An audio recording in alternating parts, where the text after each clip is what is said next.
Bonjour et bienvenue de nouveau.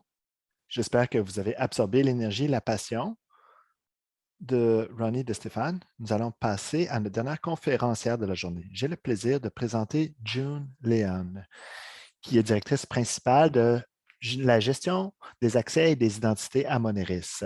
Chaque fois que vous faites une transaction par débit, vous utilisez la technologie Moneris.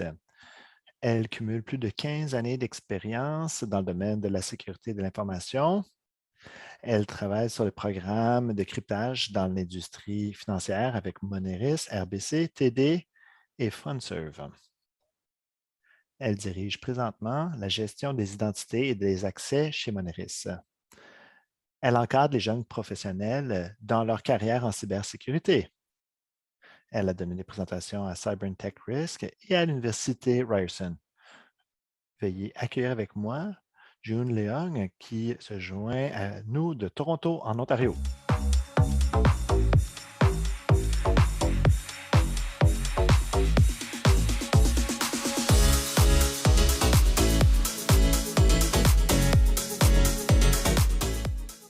Bonjour et merci Catherine. Je vous souhaite la bienvenue de Toronto. Aujourd'hui, je vais vous parler de la gestion des identités et des accès.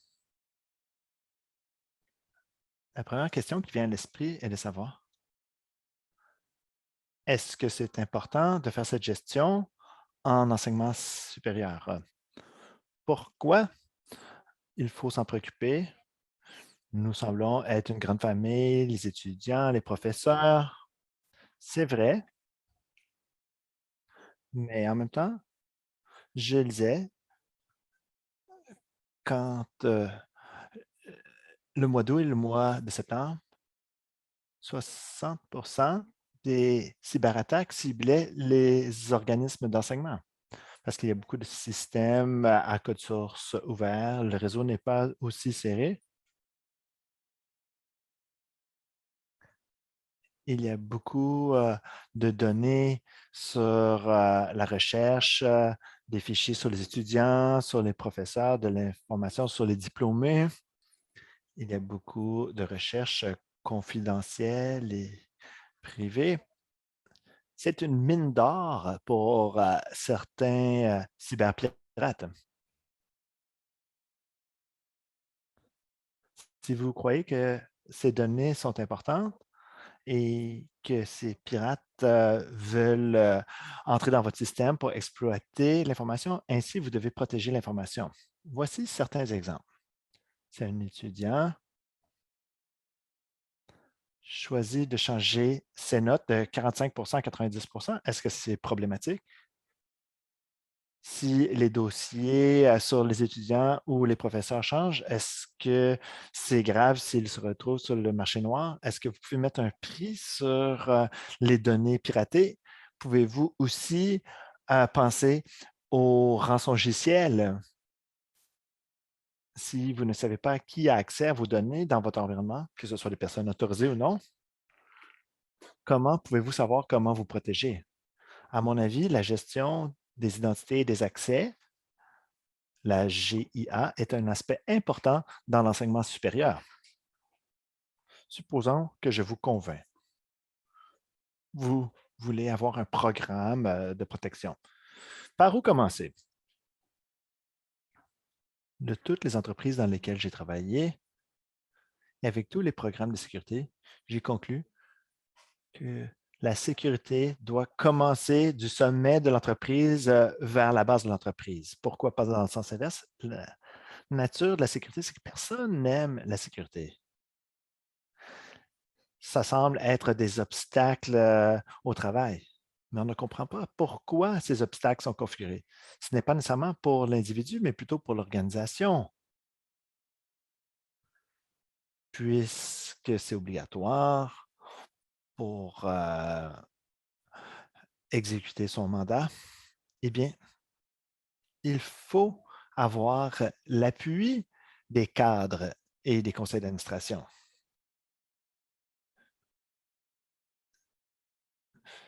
« » Aujourd'hui, supposons que tout le monde peut entrer sur le campus physiquement et du jour au lendemain, il y a des barrières et des contrôles d'identité. Les personnes vont dire, eh bien, c'est correct.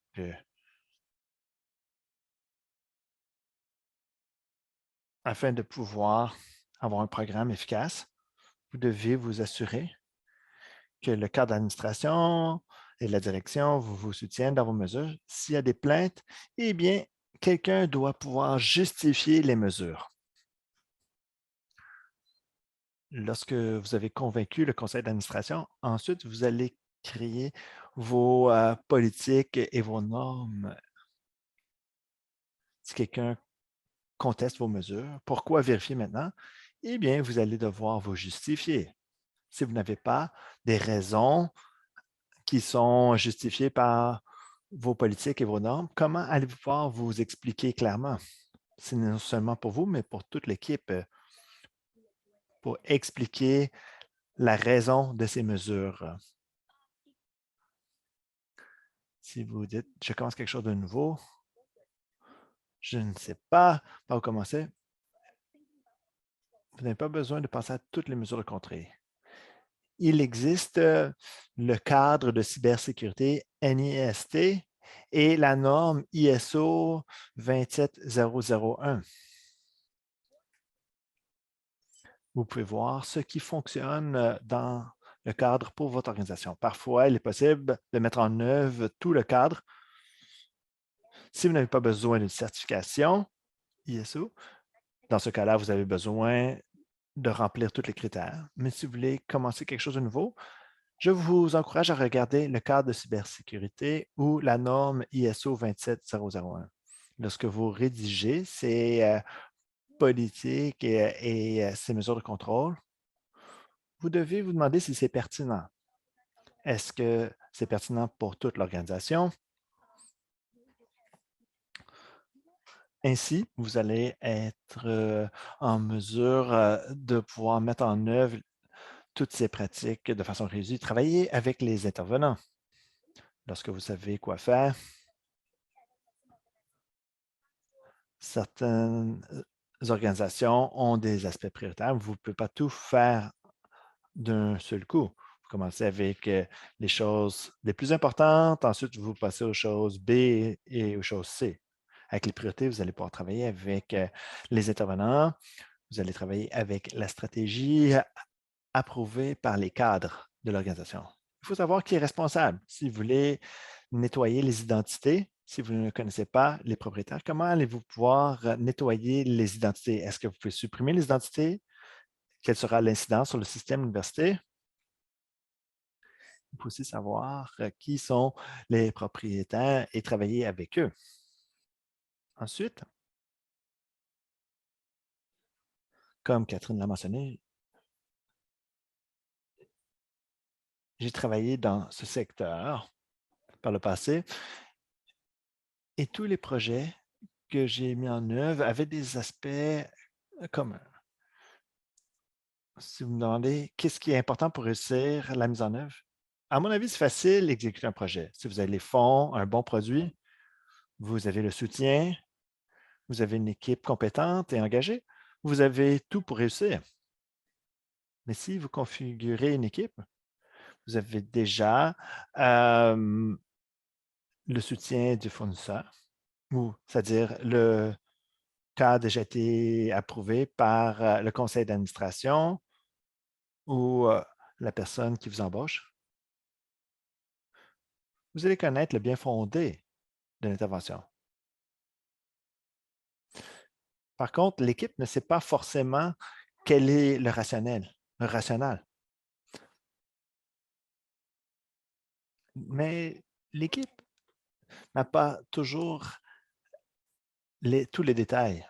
Si l'équipe veut construire une voiture, comme analogie, si l'équipe veut faire une voiture de course, tant mieux, mais si vous souhaitez plutôt avoir une voiture qui peut traverser le continent, eh bien, cette voiture de course ne sera peut-être pas pertinente.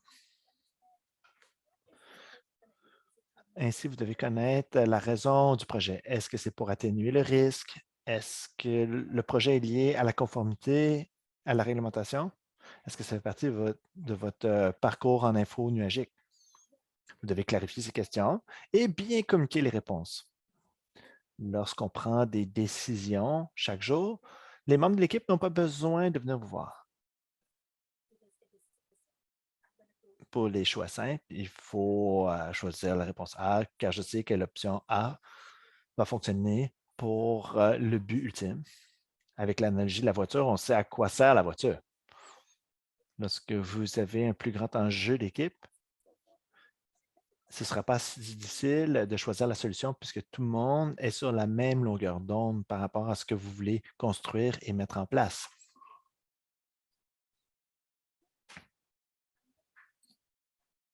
Ensuite, j'aimerais vous parler des processus.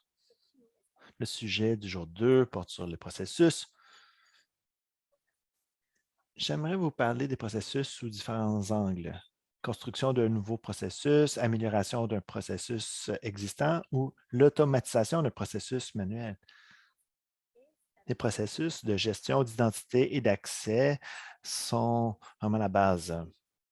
Les utilisateurs doivent savoir comment avoir accès au système. Si vous devez créer un nouveau processus de gestion d'identité et d'accès parce que quelque chose ne fonctionne pas, vous voulez un nouveau service, est-ce que c'est lié à une zone de contrôle? Ensuite, il faut voir s'il y a une norme sous-jacente. Vous créez un nouveau contrôle. La norme doit expliquer pourquoi ce contrôle sera mis en place. Ça peut être une vérification à l'arrivée au campus, c'est un nouveau processus. Il faut avoir une norme sous-jacente. Réfléchissez avec les personnes qui vont co-construire le processus. Si vous voulez créer un nouveau portail SSO pour les utilisateurs, dans votre tête, vous dites les étudiants, les professeurs, le personnel de soutien. Il y a peut-être d'autres intervenants. Commencez à parler aux personnes sur le terrain. Ensuite, vous allez peut-être avoir des choses surprenantes. Ils vont vous dire, ah, il y a telle personne qui ont besoin d'avoir accès au portail SSO. Les responsables de la sécurité travaillent souvent seuls et ne cherchent pas forcément à consulter tout le monde.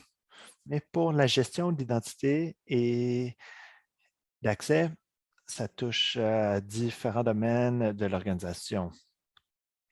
Il faut donc communiquer avec les autres. On ne peut pas travailler de façon cloisonnée. C'est là qu'il y a des produits qui ne conviennent pas aux besoins des autres. Lorsqu'il est question d'améliorer les processus, c'est un petit peu plus sensible, car il y a un processus en place, qu'il fonctionne ou non, que vous estimez que c'est pertinent ou non dans le monde actuel. Il y a quelqu'un qui le met en place ou quelqu'un l'a construit selon la durée d'équipe. Peut-être que vous allez froisser des personnes si le processus est en place depuis un certain temps et certaines personnes appliquent celui-ci quotidiennement. Il faut savoir d'où vient le processus. Il faut savoir l'histoire derrière le processus. Est-ce que l'environnement est encore pertinent? Est-ce que le processus est nécessaire? Autrement, vous pouvez le changer. Vous n'allez pas vous défaire d'un processus qui est utile. Il ne faut pas supprimer des fonctionnalités qui sont à l'extérieur de la portée de votre projet. Dans ce projet d'accès, on est capable d'offrir de l'accès parce que les personnes veulent de l'accès et en ont besoin. Nous savons qu'en ce moment, lorsque quelqu'un quitte, il faut supprimer l'accès. Mais qu'en est-il quand les personnes changent d'accès? Supposons que c'est un étudiant en sciences de la communication et qui a accès à différentes machines. Mais peut-être que je veux changer. Je veux passer de la science de la communication vers les beaux-arts. Est-ce qu'on supprime l'accès de l'étudiant? Voilà où il y a un risque. Lorsqu'on se déplace dans l'organisation, On change d'accès et on accumule les accès qui ne sont plus pertinents. Et c'est là où il faut utiliser le principe de privilège.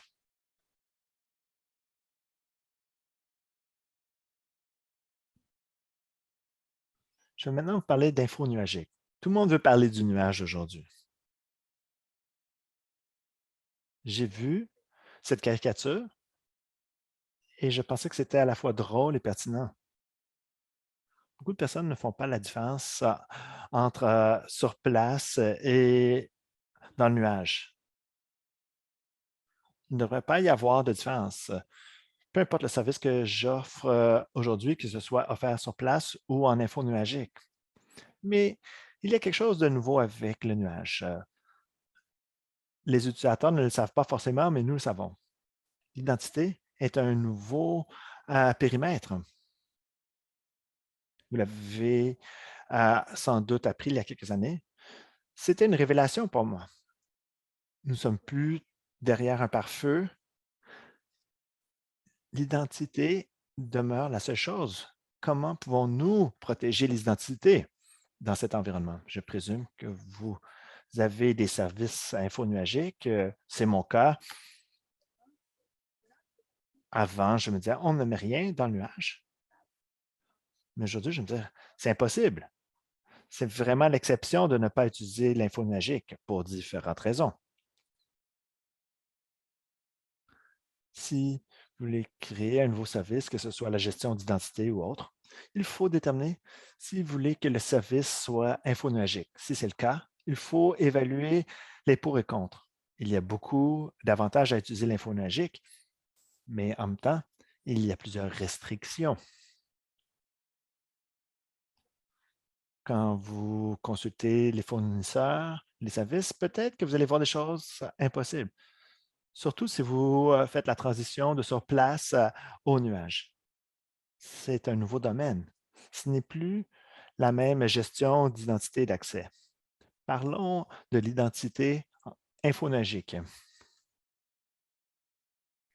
Puisque c'est un nouveau domaine, certains contrôles existants aujourd'hui changent en infonuagique. La vérification d'identité est une de ces choses. Si vous n'avez jamais vu l'utilisateur, c'est très important. C'est une question de vérification que la personne puisse affirmer qu'elle est vraiment qui elle est. Si June doit avoir accès au service A, elle a seulement l'autorisation d'accéder au service A lorsque j'ai établi cet élément. Chaque fois que June se connecte, vous pouvez vous dire c'est correct. En plus de savoir que c'est June, il y a peut-être d'autres points dans le système qui sont vérifiés.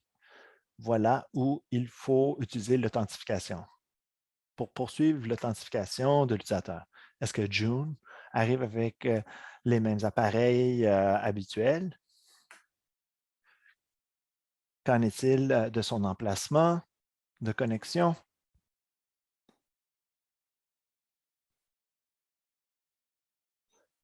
Vous allez maintenant utiliser les MFA, c'est-à-dire l'authentification multifactorielle. Ce n'est plus facultatif. Dans l'infonuagique, c'est devenu la norme. Lorsque vous mettez en place l'authentification multifactorielle, vous devez savoir quel type d'authentification multifactorielle vous avez utilisé. Quels sont les facteurs que vous avez considérés en configurant l'authentification multifactorielle? Aujourd'hui, je pourrais dire, j'ai créé un site avec un nom d'utilisateur, un mot de passe. Est-ce que je dois envoyer un courriel pour vérifier l'identité ou un message texte? C'est des façons courantes de faire cette authentification. Par exemple, c'est par message texte. Je reçois un message texte sur mon téléphone, j'entre le code et je suis authentifié. Très bien, si c'est une personne légitime. Mais qu'en est-il si June a laissé son téléphone sur son bureau et quelqu'un est en mesure d'avoir accès à mon téléphone et mon mot de passe n'est pas si protégé? Ensuite, on regarde d'autres facteurs. Si une personne a accès à mon téléphone et a accès au deuxième facteur dans l'authentification, ensuite, il faut déterminer si les données peuvent être compromises. Il faut regarder le seuil de risque et la valeur des données. Est-ce que June a seulement accès à son compte Gmail? Ce n'est pas grave, mais si June essaie de faire une transaction de 10 000 qu'en est-il si June essaie d'avoir accès à une recherche qui est hautement confidentielle? Est-ce qu'il faut d'autres méthodes d'authentification? Peut-être qu'on peut prendre une mesure de protection de biométrie pour faire en sorte que c'est seulement June qui est capable d'avoir accès au système, pas nécessairement quelqu'un qui a pris son téléphone. Lorsque je vous ai montré la caricature, la personne, oui, je viens juste de télécharger dans le nuage. Eh bien, il faut éduquer nos utilisateurs de services quant à la responsabilité dans l'infonagique. Ce n'est pas possible pour le fournisseur de tout faire. Peut-être qu'on fait 80 à 85. Le reste doit être fait par l'utilisateur final. Ainsi, il faut éduquer les utilisateurs sur la protection des identités et des actifs. L'autre jour, j'ai vu dans le journal Ryerson, il y a une page d'éducation et de sensibilisation sur les mesures de protection qui doivent être mises en place par les étudiants et les professeurs. La responsabilité relève du fournisseur de services et il y a une part de responsabilité qui revient aux étudiants et des professeurs. Lorsque vous avez authentifié les utilisateurs, il y a l'identité des machines. C'est un mot tendance maintenant, l'authentification d'identité de machine. L'identité de machine, je vous explique en quelques mots.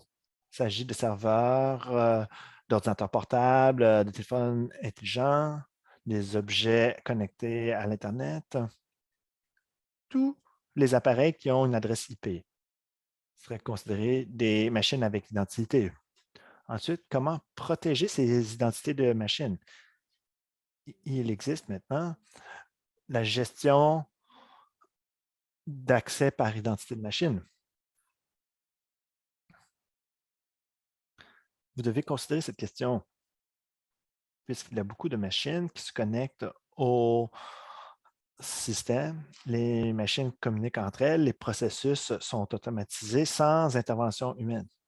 Qu'est-ce qui arrive si une machine qui traite des données sensibles sans intervention humaine, mais ces machines ont des identités et des mots de passe et ça fait confiance entre elles, mais qu'en est-il s'il y a une compromission des identités?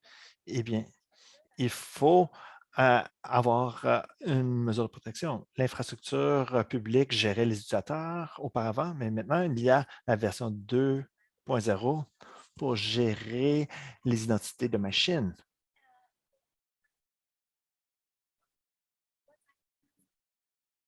Pour l'autorisation, lorsqu'on a accès à l'environnement, il y a une authentification réussie.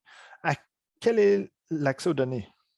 Il faut avoir une matrice d'accès pour telle application. Voici les rôles qui peuvent avoir accès à ces données.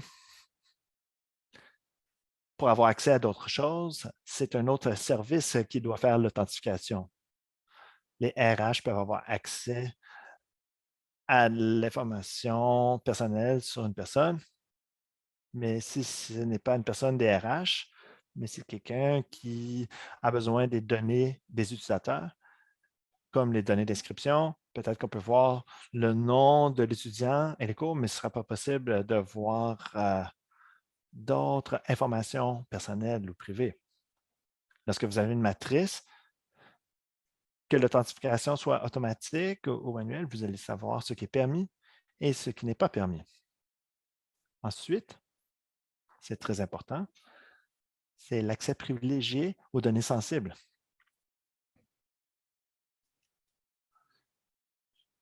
Dans l'infonuagique, les données sont dans le nuage, elles ne sont plus sur place dans les serveurs. Il y a différents types de données. Plutôt, j'ai parlé de données de recherche ou des données confidentielles. June est autorisée, elle fait partie de l'équipe, elle peut voir ses données de recherche. Mais est-ce que vous voulez que j'ai toujours accès? Est-ce que l'accès devrait être perpétuel? Quel est le niveau de tolérance de l'organisation? Si June a toujours accès, elle a accès 24 heures par jour, 7 jours par semaine. Est-ce que c'est nécessaire? Vous pensez dans le pire des cas. Qu'est-ce qui arrive si June utilise les données pour faire quelque chose de mauvais? L'industrie parle de zéro confiance ou accès au moment opportun. Lorsque j'ai besoin des données, je vais faire une demande et quelqu'un doit approuver la demande. Est-ce que vous avez une personne disponible? Supposons que je travaille de 9 heures à 17 heures. Si j'ai besoin de quelque chose, la personne doit le savoir, doit permettre mon accès. Je vais peut-être avoir un accès de 5 heures ou de 5 minutes, dépendamment de la politique, avant de déterminer le type d'accès privilégié que vous souhaitez offrir, que ce soit au moment opportun. Il faut comprendre votre tolérance au risque. Lorsque vous parlez aux fournisseurs ou lorsque vous parlez à votre équipe, vous allez bien comprendre vos exigences. Est-ce que l'accès doit être perpétuel ou est-ce que l'utilisateur peut me demander à l'avance un accès à certaines données? Je vais bientôt conclure ma présentation. Quelques idées sur ma boule de cristal par rapport à la gestion des identités et des accès. Si vous ne l'avez pas constaté jusqu'à maintenant, je suis passionné par cet enjeu. Il y a 10 ou 15 ans, il n'y avait pas de concept de gestion des identités et des accès. Maintenant, nous l'avons pour l'entreprise, nous l'avons pour les clients et on a maintenant la gestion des identités des machines. Je vais vous parler des solutions de gestion d'identité et d'accès pour les universités.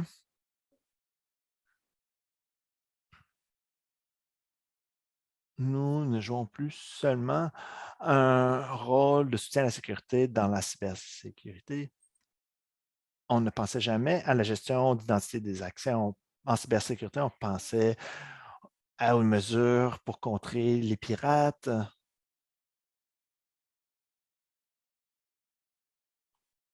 Mais on sait maintenant le rôle de la gestion des identités et des accès dans la cybersécurité. Le nombre d'utilisateurs ne va pas croître exponentiellement, mais le nombre de machines connectées va croître de façon exponentielle. Nous allons transférer l'accent des utilisateurs vers les machines. Nous avons été en mesure de surmonter les défis avec les identités des utilisateurs. Maintenant, nous allons regarder l'identité machine. Quelles sont les solutions? Il y a les mesures de conteneurs. Il y a beaucoup de données sur l'accès des machines. Je ne crois pas que nous avons pris la peine d'extraire les données, examiner les données. Ça prendrait un moment eureka puisque nous devons développer l'intelligence artificielle, l'identité des machines.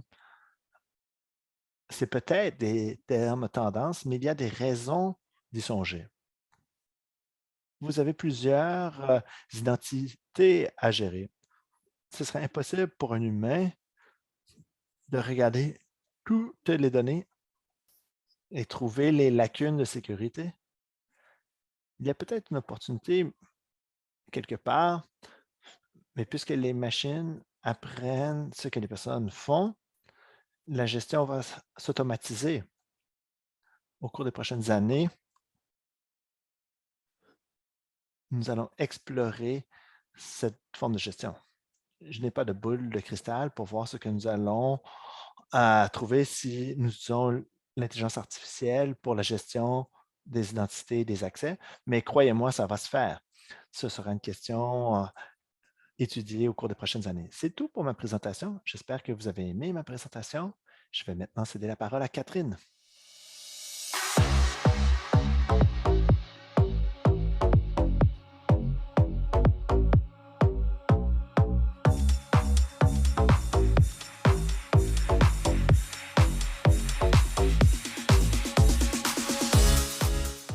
Merci beaucoup, June.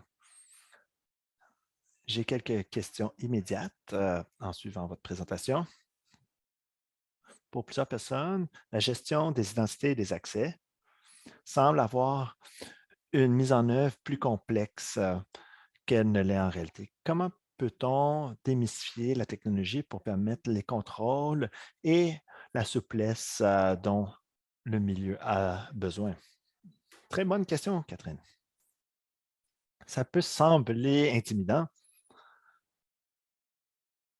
C'est plutôt une question liée au fait que nous ne connaissons pas la raison d'être de la gestion. Il y a plusieurs aspects de la gestion d'identité d'accès. Est-ce que vous voulez avoir un accès privilégié? La gestion régulière d'accès, les identités de machine, les identités non liées aux personnes. Est-ce que vous parlez d'une attestation et d'un examen? Il faut premièrement cerner l'aspect de gestion des identités et des accès. Une fois que nous avons trouvé la chose à mettre en place en premier, les choses se facilitent. Ce n'est pas si difficile en réalité. Il faut toujours avoir de la clarté dans la raison des choses que nous faisons. Quelles sont les meilleures pratiques pour fédérer la gestion d'identité et des accès parmi différentes organisations? Les bases de données de recherche sont disponibles à des chercheurs de plusieurs établissements. Est-ce que vous connaissez des bonnes pratiques pour fédérer la gestion des identités et des accès dans plusieurs organisations? Quand vous parlez de fédérer, il faut penser à la confiance. Il faut établir une base partagée entre toutes les organisations avec lesquelles vous voulez fédérer la gestion. Vous voulez savoir quelle identité que vous allez gérer. Si la discussion implique seulement vous et moi ou d'autres personnes, il faut établir quelles sont les identités et les accès à gérer. On veut savoir à quelles données on va offrir l'accès. Ensuite, il faut déterminer si tout le monde a le même degré d'accès. Si tout le monde a le même accès, tant mieux. Mais il faut aussi se demander la question, est-ce qu'il y a des données que vous ne voulez pas partager ou des données auxquelles vous ne voulez pas accorder un accès? Vous ne voulez pas que ces données aboutissent dans le dark web. S'il y a des enjeux de confidentialité, vous allez devoir avoir des meilleures mesures. Il faut aussi penser à la participation du service de contentieux qui va demander une plus grande conformité. C'est peut-être moins une question dans le milieu universitaire que dans le secteur privé. Merci, June. J'ai fait des achats sur Ticketmaster. On m'a demandé de vérifier mon identité par Facebook. On le voit, différentes entreprises qui font. Facebook utilise les données d'utilisateurs ou Microsoft qui fait quelque chose de semblable. Est-ce que c'est correct de transférer la gestion des identités au secteur privé, comme dans ce cas? Je veux revenir à la question des données, au risque de me répéter. Quel service essayez-vous de mettre en place? Si j'essaie de mettre en place un service, peu importe si c'est Catherine ou c'est June, en autant qu'il y ait un niveau de confiance. Supposons que vous avez besoin d'une personne dans la région. Vous ne pouvez pas vendre le service parce que c'est seulement offert dans une région précise comme en Amérique du Nord. pouvez utiliser les médias sociaux comme Facebook pour l'authentification. Cependant, si vous configurez un service, les personnes achètent vos données, eh bien, peut-être que vous voulez aller un peu plus loin.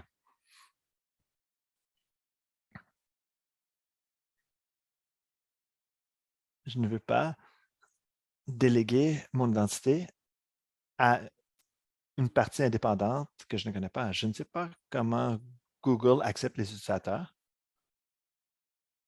Peut-être que le courriel est unique et le numéro de téléphone sert à l'identité. Si j'ai acheté un bien ou un service, je veux voir ce que je donne. Il faut trouver l'équilibre entre la facilité d'utilisation et une bonne sécurité. Il faut trouver le bon compromis. Si vous êtes à l'aise à recueillir les données sur l'utilisateur, que ce soit un nom d'utilisateur, un numéro de carte de crédit, tant mieux. Mais si vous voulez vérifier si c'est June, parce qu'il y a des renseignements sensibles, eh bien, il faut aller plus loin. Il faut garder le contrôle et ne pas le transférer à une partie indépendante. Je veux revenir à quelque chose que vous avez mentionné au début de la présentation,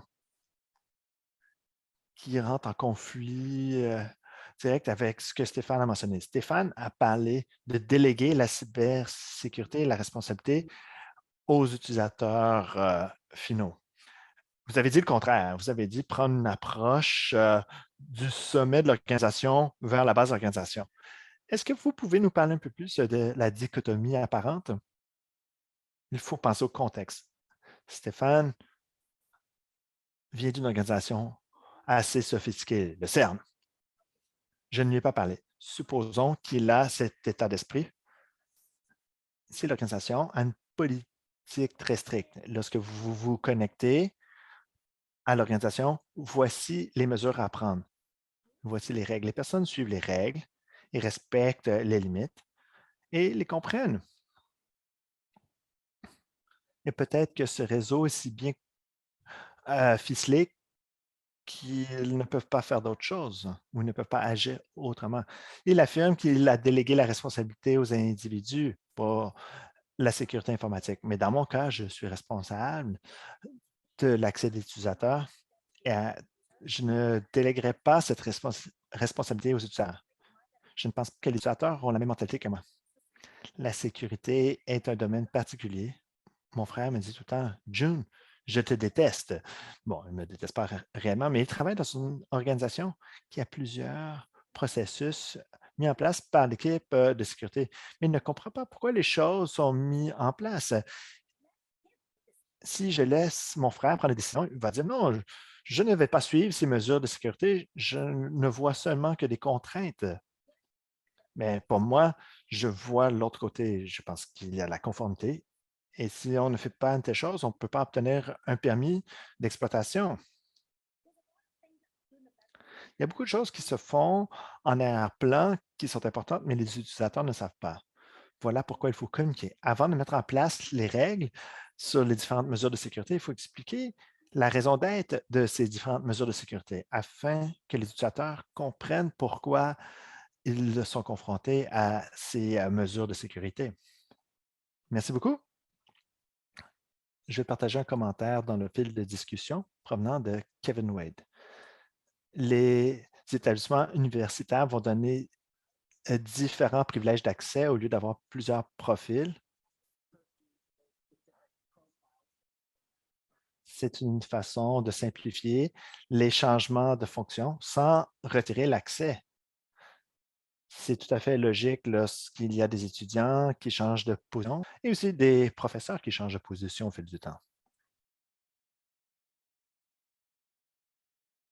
C'est curieux.